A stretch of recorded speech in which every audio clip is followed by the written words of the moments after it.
Open Lectures. It's my pleasure to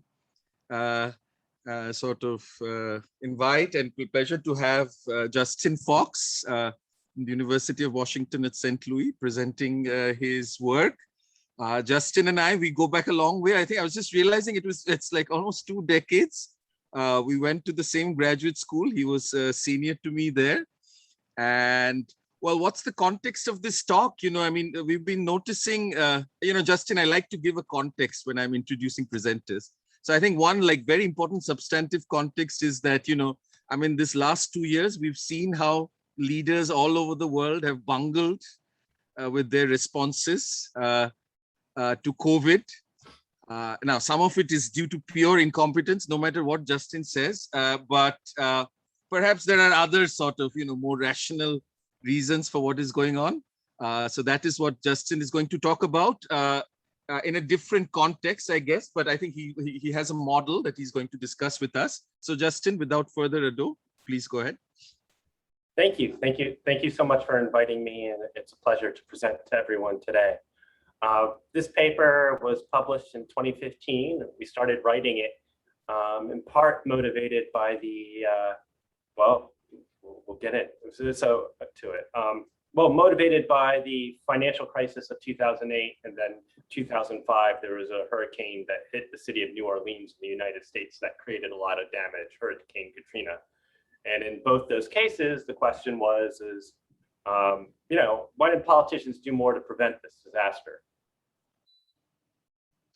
So the question of this paper is, why do politicians fail to prepare for disasters?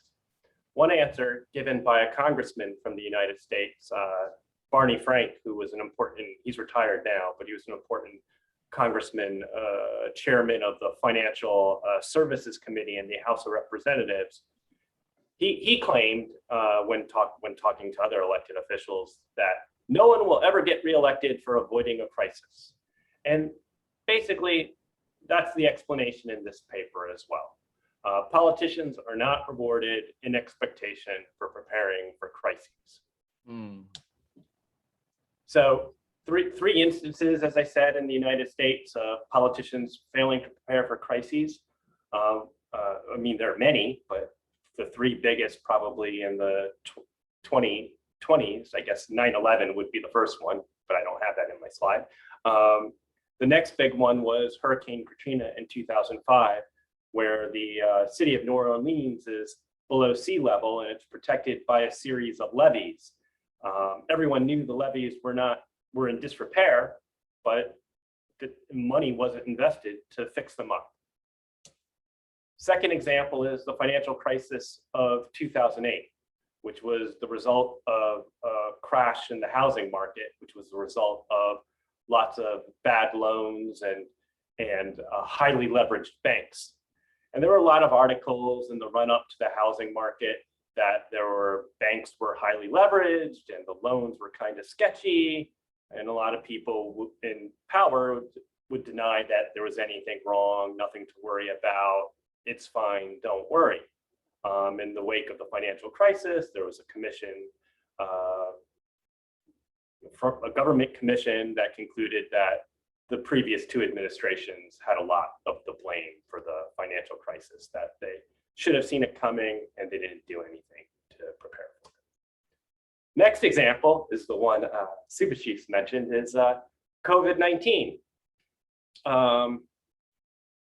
There was a big article in Politico where the key conclusion is that the American health and political leaders had launched preparedness programs and issued a variety of warnings to their successors, only to watch as these programs were defunded and basically neglected. So in particular, George W. Bush, and I believe it was his second term, got very interested because of various bird flus and things like that, got interested in pandemic preparedness and put in an initiative to stockpile personal protective equipment, masks, gowns, and things like that in his second term. And that program eventually became neglected. And by the time the pandemic hit, whatever masks were left were like too old to be used for the current crisis. There were lots and lots of other failures as well. So, right, 3 classic things. natural disasters, banking crises, and pandemics that have been with humans for hundreds of years. Politicians know they're going to come eventually, but they seem to regularly not prepare for them. So this paper, we developed a principal agent model in which elected officials vary in their managerial ability. Voters are going to be uncertain of this ability.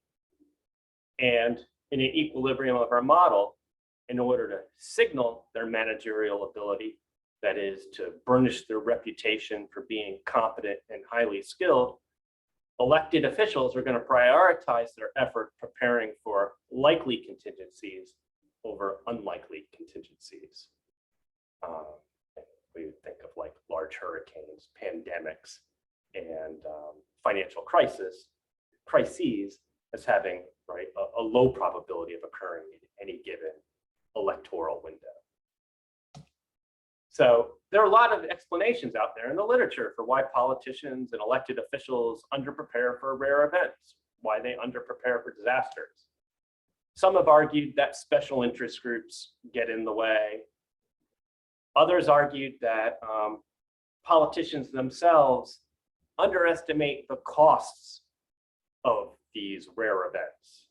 Some sort of psychological miscalculation leads them to underestimate the damage like a pandemic would create. Or maybe they rationalize, right? We saw a lot of that in the pandemic. Oh, it won't be so bad. You know, America's healthcare system is more robust than Wuhan's healthcare system, so on and so forth. There's a lot of this, oh, it'll go away in the summer, right? There are a lot of these rationalizations in America that were probably psychological, perhaps.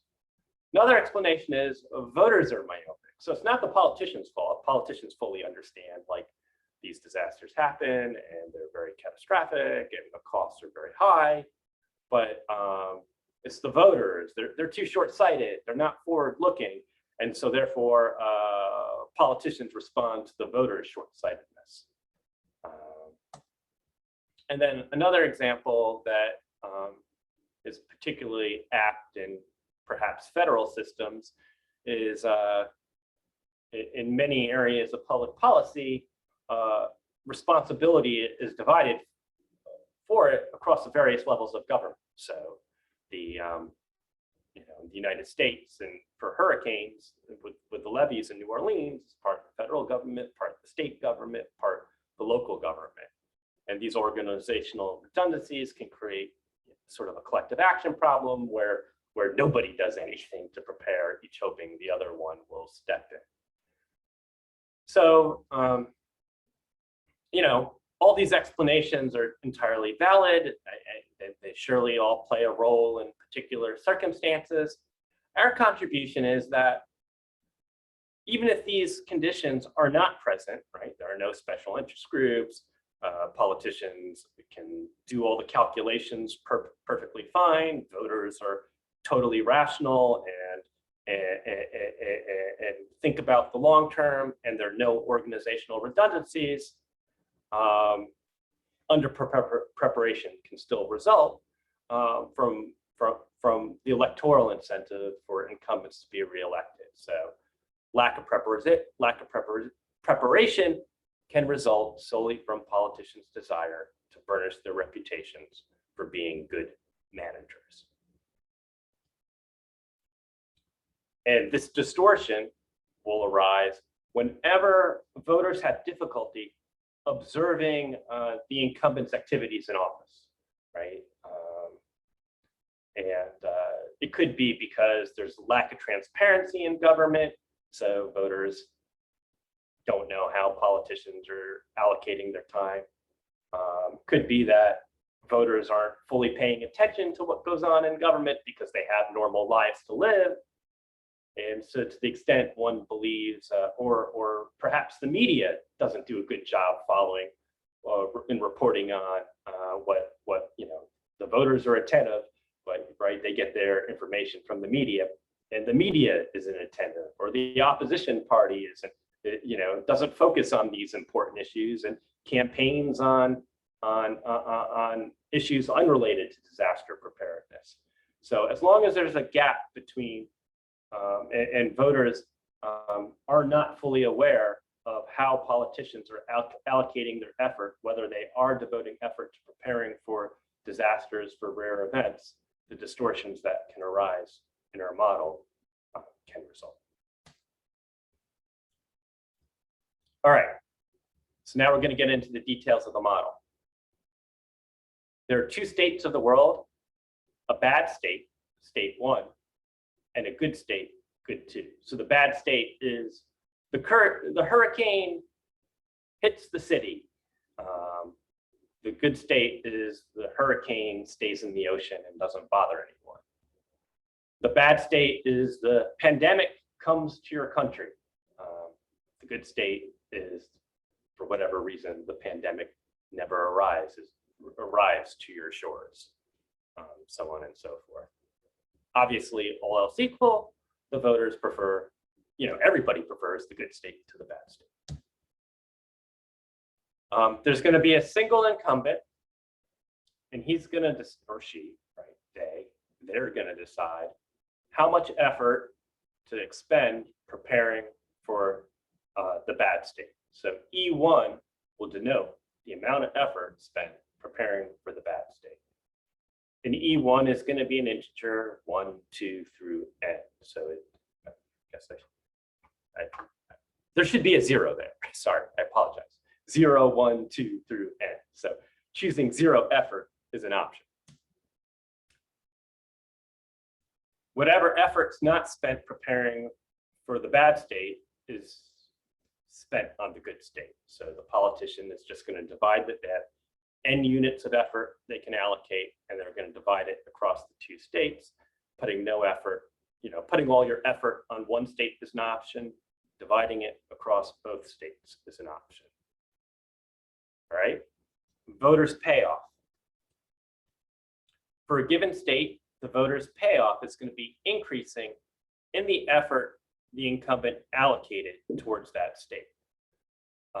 So if the bad state is realized, the more the effort the incumbent allocates towards preparing for that state, the higher the voters' payoff is when that state is realized.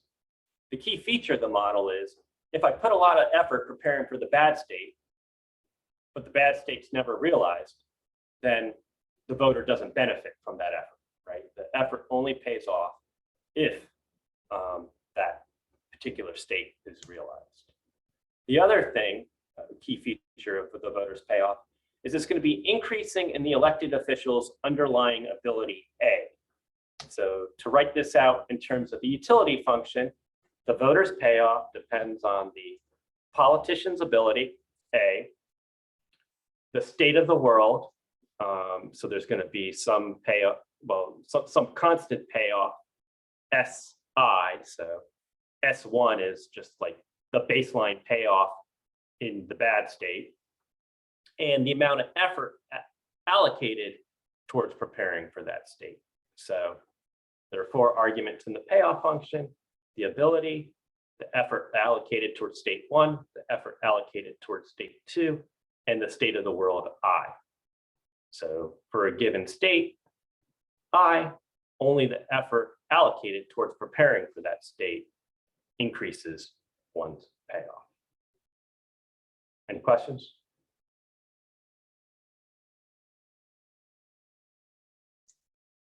Okay, I mean, this is the ground rule, as Justin says. If you have any questions, you can stop him, okay? So, yeah.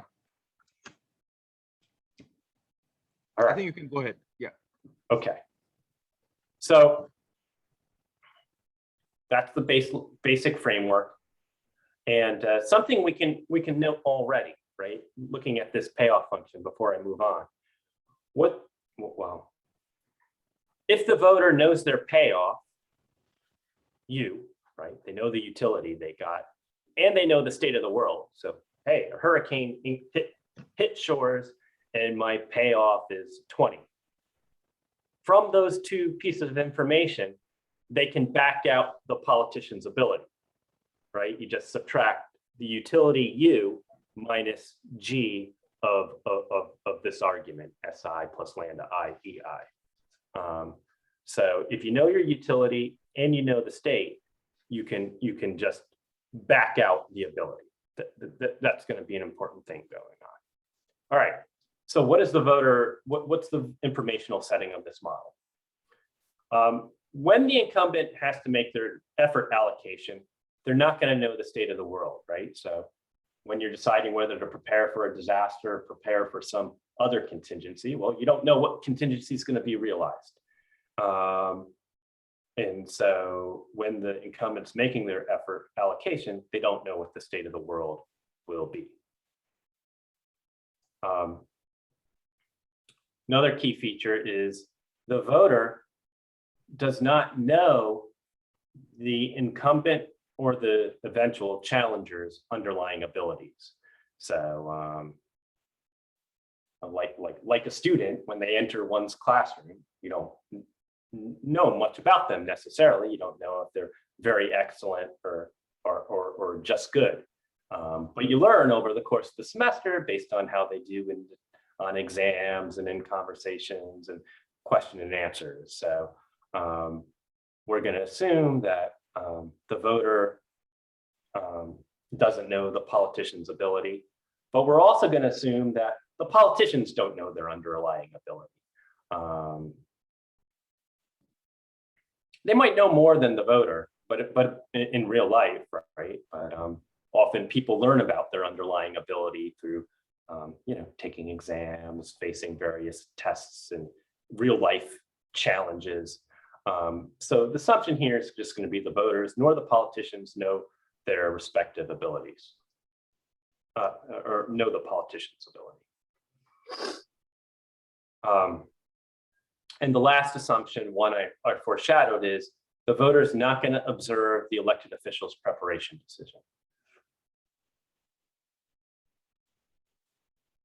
However, when the voters have to decide whether they want to re-elect the incumbent or not, they'll observe the following things: their utility level, the state of the world, so whether a disaster occurred or no disaster occurred, whether the good state or the bad state has been realized. And that's our informational setting. All right, players and timing. There's an incumbent, a challenger, and a voter.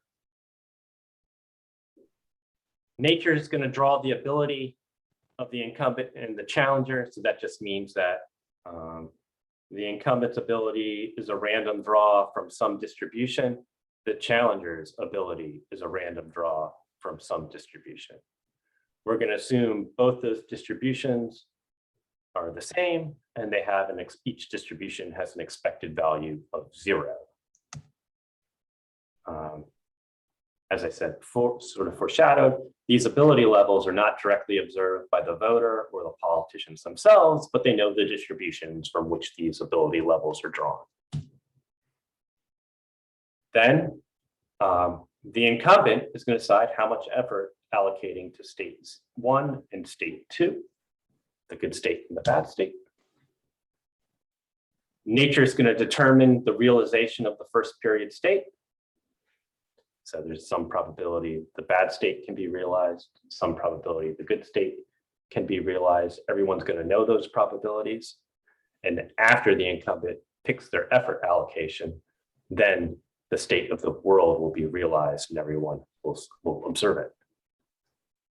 The voter finally is going to observe the state that's realized and their utility. And from these two pieces of information, they're going to update their beliefs about the incumbent's ability level. Finally, the voter is going to decide whether they want to re-elect the incumbent. And then whoever is elected this whole process is going to repeat itself in the second period, where the election winner is going to have to decide how much effort to allocate to a good state or a bad state. That state will be realized, and then payoffs will be realized again. So it's a 2-period model. And what the second period is, well, we'll go into the second period. What the second period's for is, in the second period, right, the voters pay off. We go back to the utility function. I should go back. Right.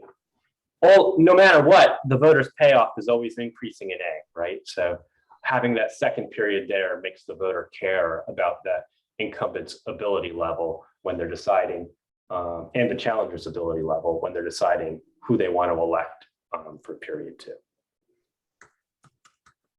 Sorry for all the flipping. All right.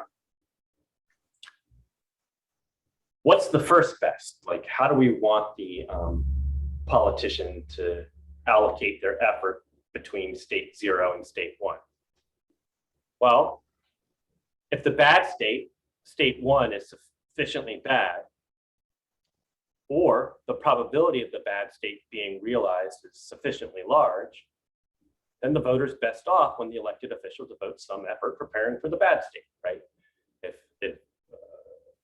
a category 5 hurricane could devastate the city, well, then you want the politician to prepare, put some effort, right? Preparing for it. If a pandemic can shut down your economy and kill hundreds of thousands of citizens, well, you want the politician to put some effort towards preparing for it.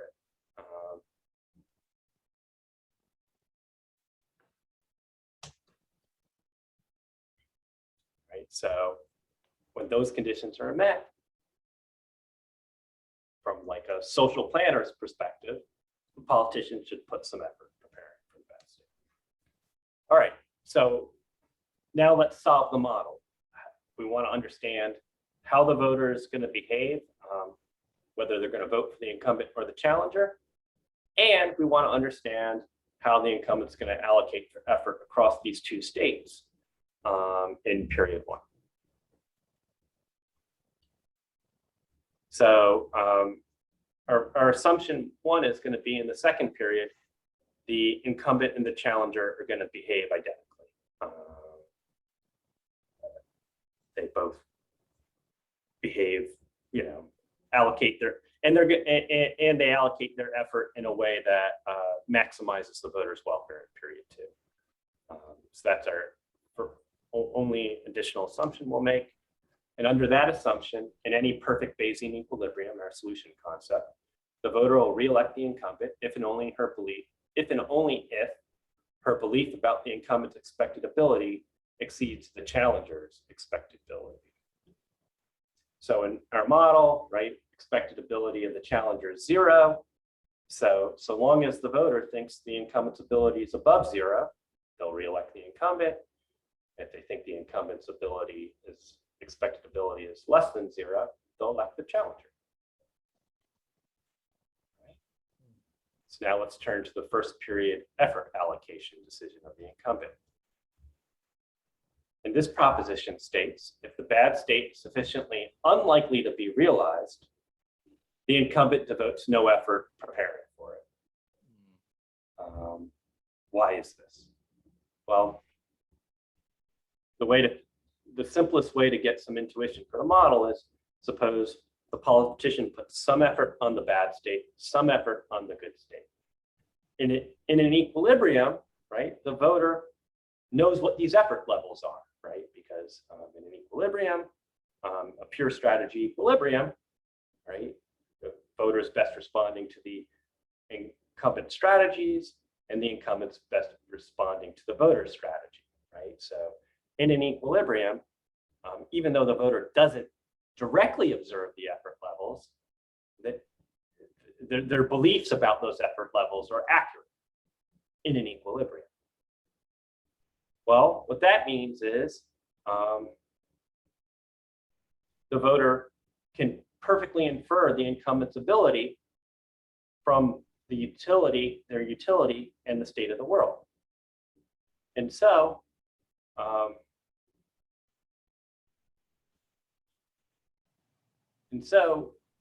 right, they'll only be re-electing the incumbent if they're in each state. What this means is there's going to be a threshold level of utility for which they'll re-elect the incumbent. So in the good state, maybe I have to have a utility of 5 or above to re-elect the incumbent. And in the bad state, I might need only a utility of 2 or above to re-elect the incumbent in an equilibrium. Right? But right in our equilibrium, we conjectured some efforts being put on the bad state, some efforts being put on the good state, and say our threshold for getting reelected is to get the utility level of 5 or above. Well, what I can do to boost my effort in the good state as a politician is take whatever effort I was putting on the bad state and reallocate it towards the good state, right? Then I can more easily meet that threshold utility of 5. And, right, well, reallocating that effort, therefore, is going to boost my probability of reelection in the good state. It's going to decrease it in the bad state, right? Now, the amount of loss I can have in the bad state in terms of my reelection probability is bounded, right? Your maximal probability of reelection is 1, your minimal one is 0, right? That's true in both states, true in the bad state. But if the bad state is sufficiently unlikely, my expected loss from that deviation from our conjectured strategy profile is going to be small. So if the probability of the bad state is sufficiently unlikely, we can't sustain an equilibrium where the politician assigns any effort to allocating to the bad state, because if the voter thought they were preparing for the bad state, the voter can boost their probability of reelection in the good state by reallocating that effort, and the voter, right, because they don't observe the effort, they're effectively fooled, right, by that deviation. And so we can't have an equilibrium with preparation for the bad state when the bad state's unlikely. All right, building on this result, we have that we can have inefficiencies. So conditions exist where it'll be socially optimal to devote some effort preparing for the bad state, but the elected official devotes no effort to doing so, right? And what's that condition? The bad state is sufficiently bad, and the probability of the bad state is sufficiently unlikely. Now, this raises a kind of a comparative static that once you see it, it's sort of obvious. And the comparative static is this, is that in the equilibrium of our model, the voter can actually be better off in some circumstances with a higher probability of the bad state occurring. Why is that? Well, as the bad state probability of occurring increases, it makes it more likely the politician prepares for it. And if that preparation is sufficiently effective, the voters' welfare can be higher because no catastrophic loss ever occurs because the politician's preparing for the bad state. So even though the bad state is more likely to be realized, they're less likely to suffer a catastrophic loss, because as the probability that bad state goes from being very low to moderate, we go from an equilibrium where the politician never prepares for it to one where they do. Our result, even though the model is highly stylized, it's robust to a variety of extensions. One could allow for multiple states of the world with some rare and catastrophic states and some more common states. One could allow for continuous effort instead of discrete effort. And the third condition is that here we assume the voter observed the state of the world, right? They learned whether the bad event occurred or not. One could allow for partial or no observability of the state of the world, and under certain conditions, a variation of our result occurs. So why is that third extension interesting? Well, with financial crises, if there's no financial crisis, you don't necessarily know as the voter why that's the case. Is it because the politician prepared for it, or you got lucky and it was a good state of the world, right? So the assumption that the state of the world observed doesn't apply to all settings. But even if the voter couldn't observe the state, a related result holds in a model, say, like, imagine a two-state world. Well, the voter in a two-state world is going to is going to figure the state is the more common state in expectation, because that's the more likely state, and that sort of kicks off the cycle of why prepare for the bad state if the voter is going to think whatever utility they get, we're in the good state. So conclusion. The electoral mechanism provides little incentive for elected officials to prepare for unlikely contingencies. And famous columnist in the US, Peggy Noonan, who was a speech writer for Ronald Reagan, she wrote his Challenger disaster speech. She wrote, "You want to always think your government is on it, but really, they're never on."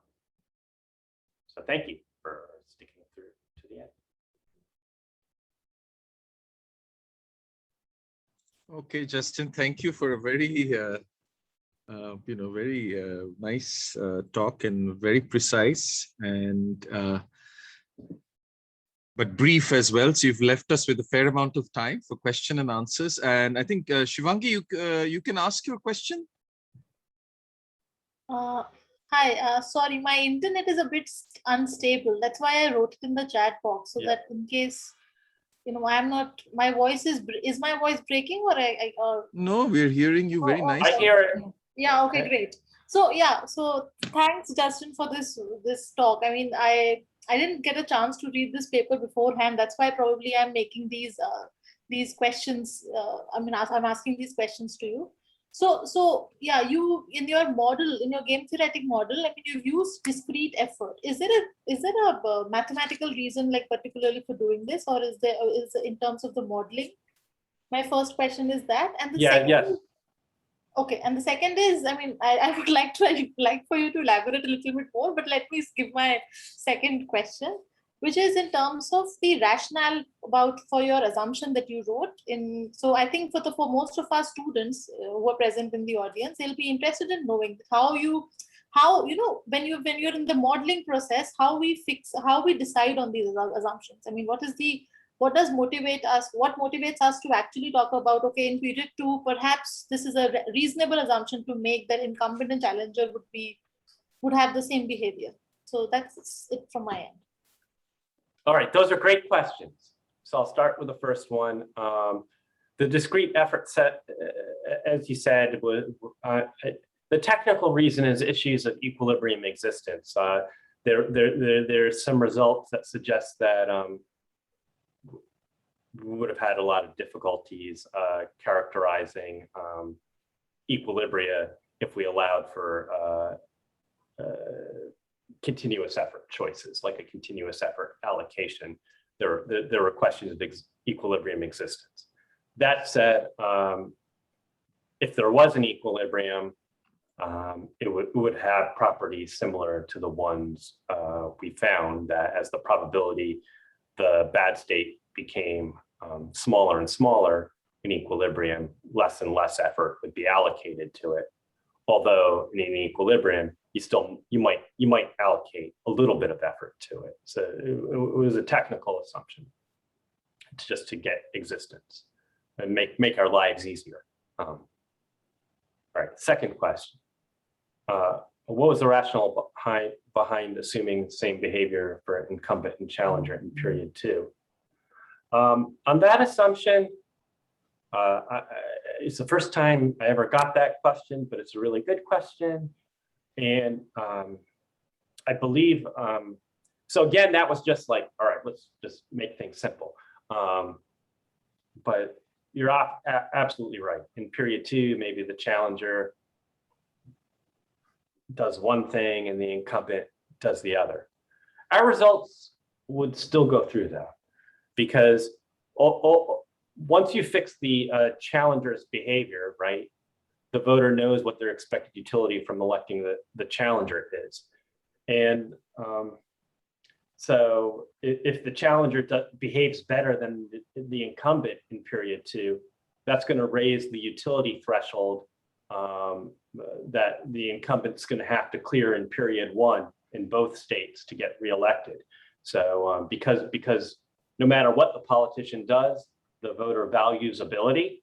So if the incumbent's behaving badly in period 2 and the challenger is behaving well in period 2, the voter is going to demand a higher ability level from the incumbent in period 1, but that's not going to change the fundamental dynamics of misallocating effort in period 1 and underpreparing for effort in period 1.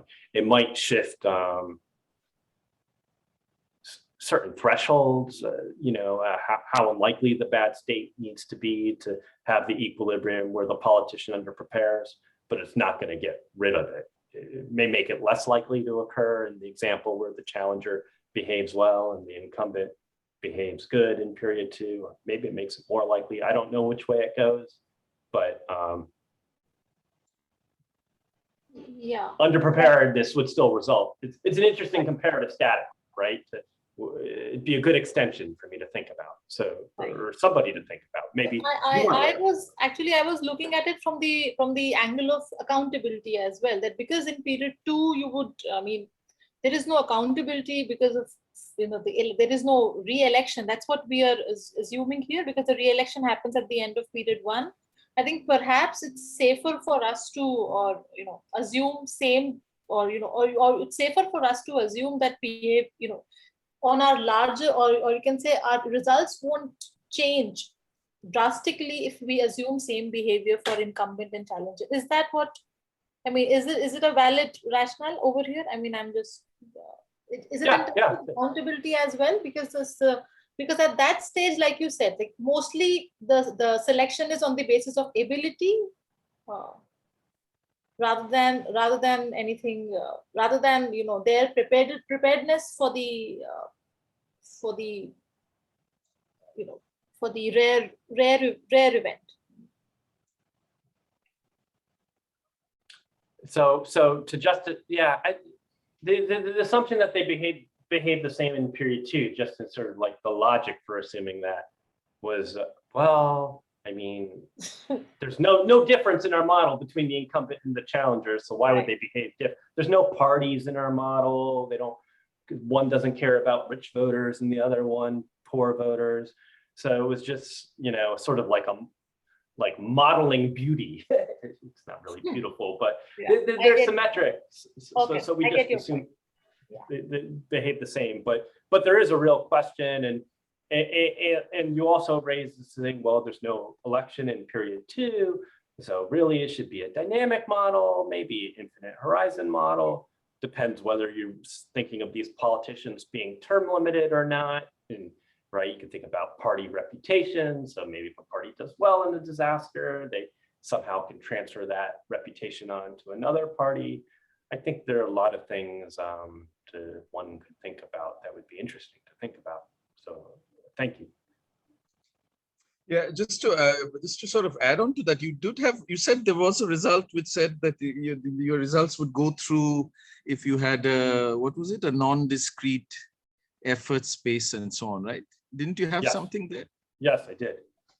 So so it doesn't matter whether whether the effort is discrete or not. Can you just go back to the last result? Sure. I'll put it back.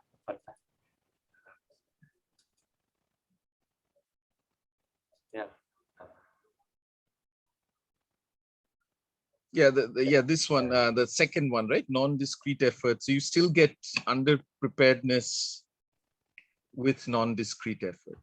That's correct. Okay, so that and the reason it's the same logic as before, but you may not get zero effort, right? So in our discrete model, you get no effort put on the bad state if the bad state's sufficiently unlikely.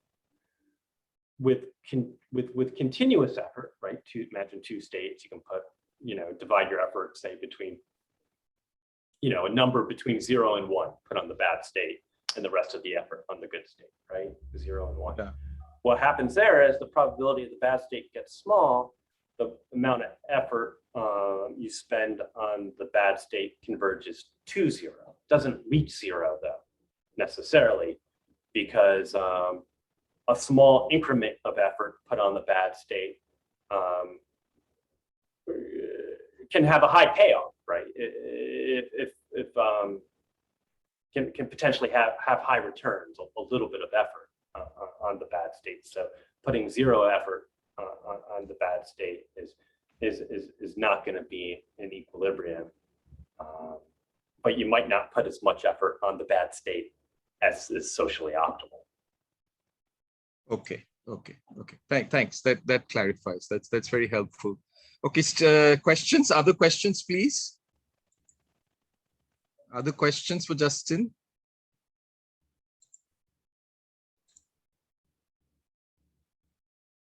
Dhritiman, do you have any questions?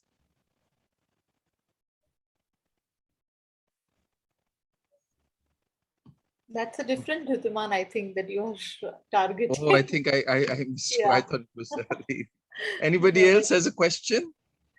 No, I just have one more point. I mean, this talk kind of reminded me of something, another interesting aspect in terms of the tenure that I read once, and that that politicians or policymakers are hesitant to take up policies which don't have, like I said, don't have election impacts, or they are too long in their results. So one of the examples that I was reading about was investing in water dam projects, and it was something that and that's something with associated to the policy of any policy associated with water dams, that this has been observed that governments have not really been quite keen in terms of taking up these projects, simply because they're too long in terms of the re-election cycle, and they don't get immediate results. So that's also something very fascinating, that another aspect in terms of how long the re-election cycle is, or how long the period the period life is. So I mean, that's what I wanted to mention over here. That's a great observation.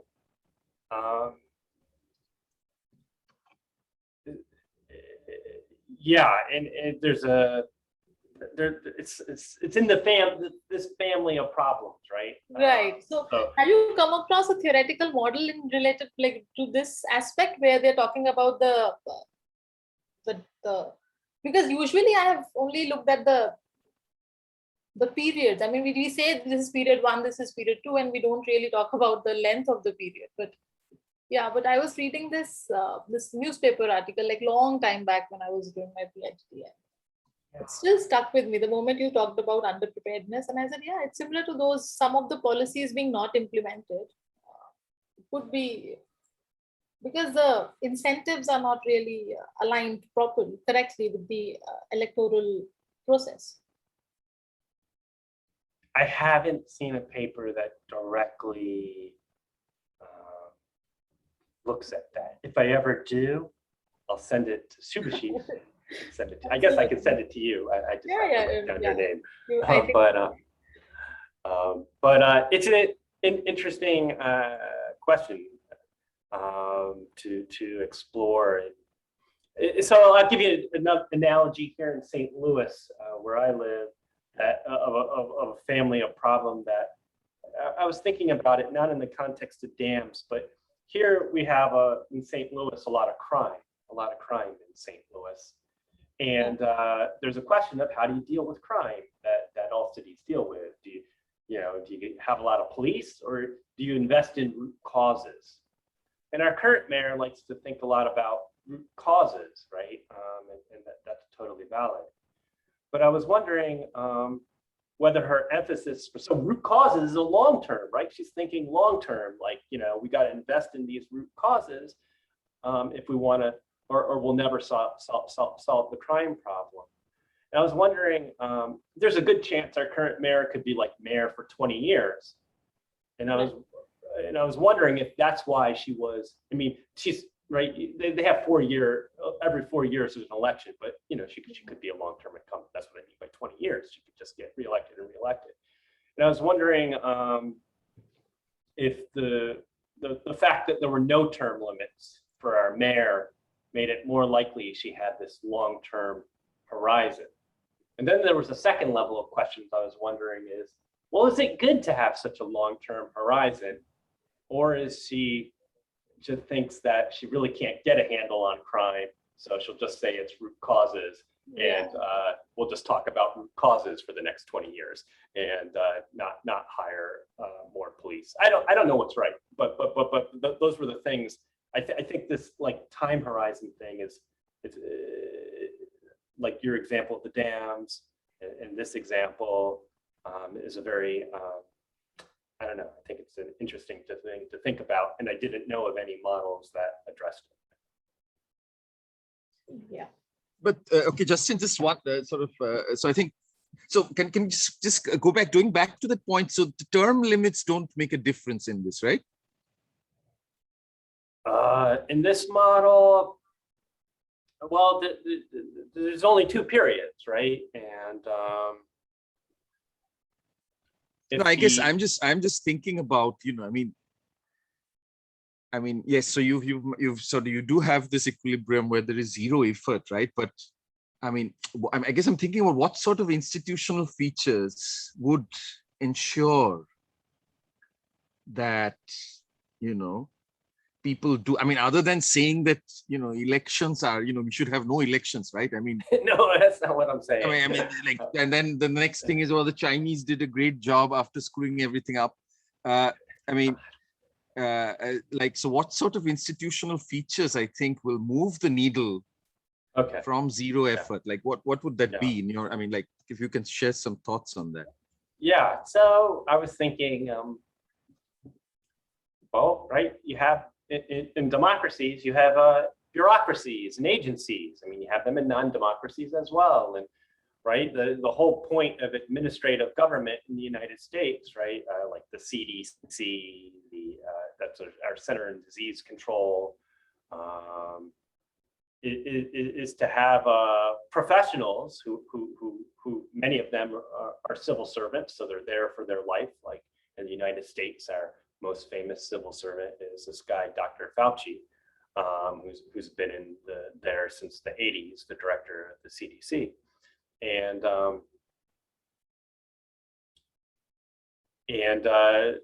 so the idea, the hope is to have an excellent civil service who right, they're there, they only can be fired for cause,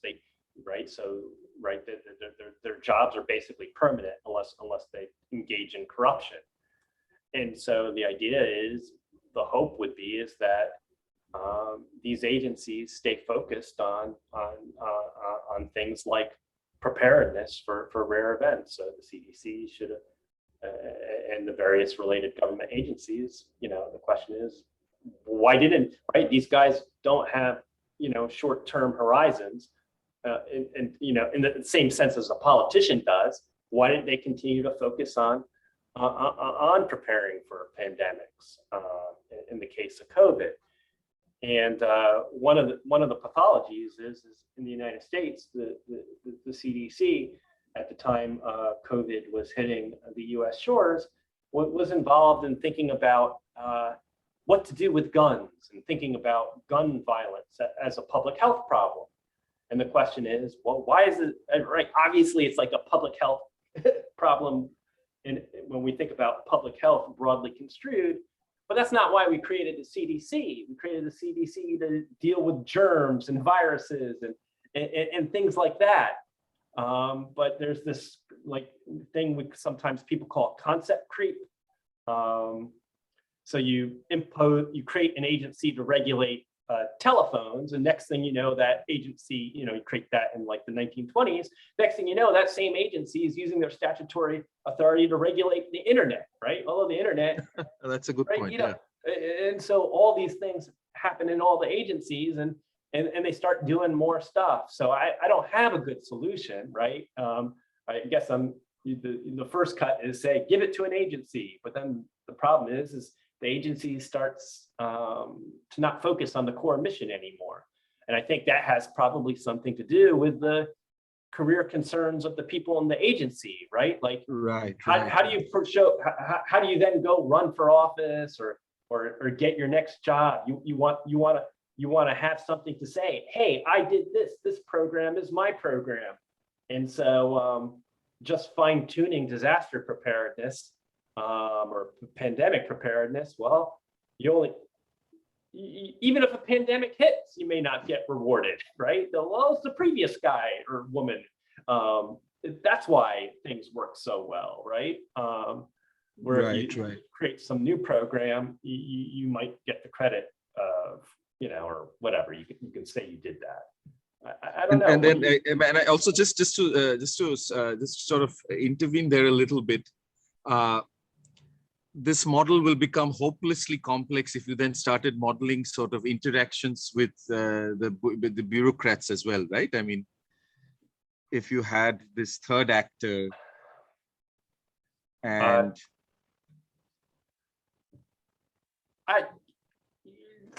just curiosity, I think if you layer too much on this one, but I think it's worth modeling the bureaucracy.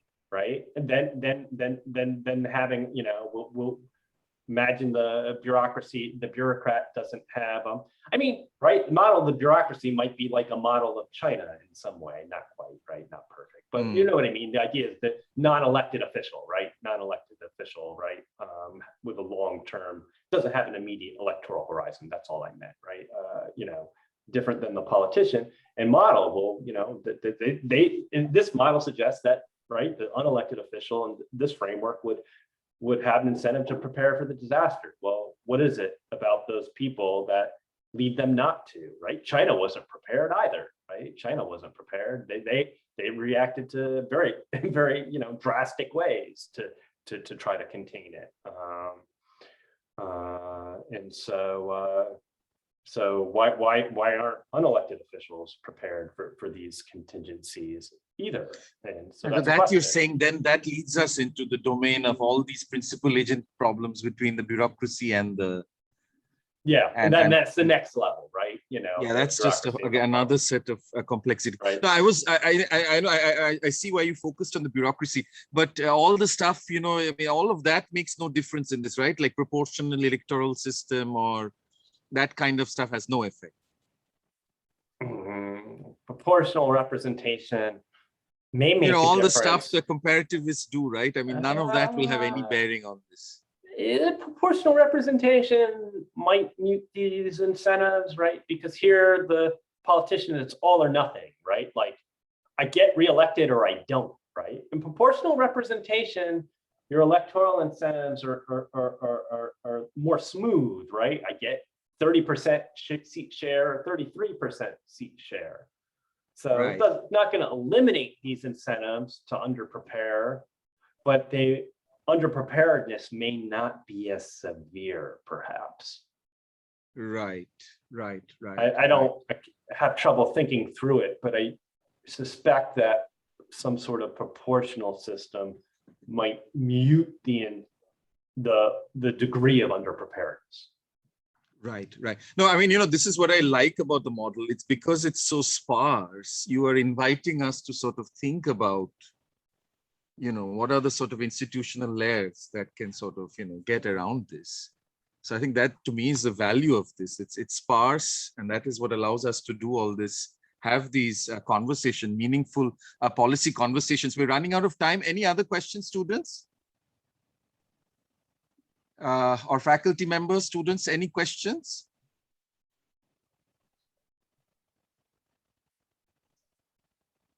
Any questions? Okay, in that case, I mean, Justin, thank you. Thank you so much. Thank you, Subhashish. And if anyone has any ideas or suggestions, just email them to me. I'm happy to continue the conversation. If you're ever at a conference like American Political Science Association, Midwest Political Science Association, want to meet up, send me an email, say you're at the talk. I will because I only know Subhashish by face, but just shoot me an email. Happy to meet with anyone, talk about research, and really appreciate this opportunity to talk to everyone. And I can vouch that. I can vouch for that. Always a great person to talk to and talk about research and ideas. Thank you so much. Thank you so much. Thank you, Subhashish. Thanks, Justin. Okay. Thank you. Thank you, everybody. Thank you, everybody. Bye-bye. Bye-bye. Bye. Bye, Justin. Bye. Talk to you soon. Yes, talk to you soon. Take care. Vishnu, you Take can care. end the meeting. I think it's okay. Okay. Bye. Bye-bye, Bye, everybody. bye, Thank bye, you. bye, Thank you. bye. Bye-bye.